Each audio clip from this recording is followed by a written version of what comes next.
பெண் அப்படின்னு எடுத்துக்கும்போது ஒரு தாயிலிருந்து ஆரம்பிக்கலாம். ஏன்னா அங்கேருந்து தான் உற்பத்தி ஆகுது. ஸோ அந்த தாய் எவ்வளோ முக்கியமானவ. சிம்பிள் விஷயம். ஒரு ஒரு பேகை தூக்கிண்டு ஏதோ ஒரு க்யூவில் நிற்கிறோம் அப்படின்னா ஒரு மணி நேரம் நிற்க வேண்டி வருது அப்படின்னா அந்த 1 மணி நேரத்துக்கு அந்த பேகை தூக்கின்னு நிற்க முடியல. அப்போ யோசித்து பார்க்க வேண்டிய விஷயம் என்னென்னா 9 மாதத்துக்கு ஒரு செகண்டு கூட அந்த பாரத்தை தூக்கி வைக்காமல்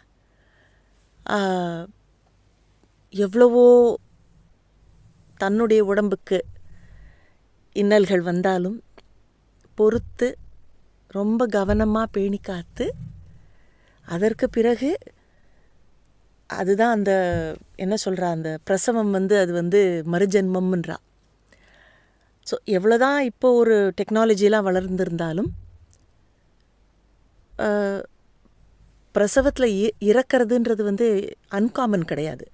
மேபி நம்பர் வேணால் இப்போ குறைஞ்சிருக்கலாம். பட் அது ரொம்ப ஒரு முக்கியமான டேஞ்சரஸான ஒரு பீரியட். அதையும் கடந்து பிறகு அந்த குழந்தைய கொஞ்சம் கூட முகம் சுளிக்காமல், ஒரு டயர்டாகாமல், ஒரு போர் ஆகாமல் வளர்த்து வருபவள் தாய்.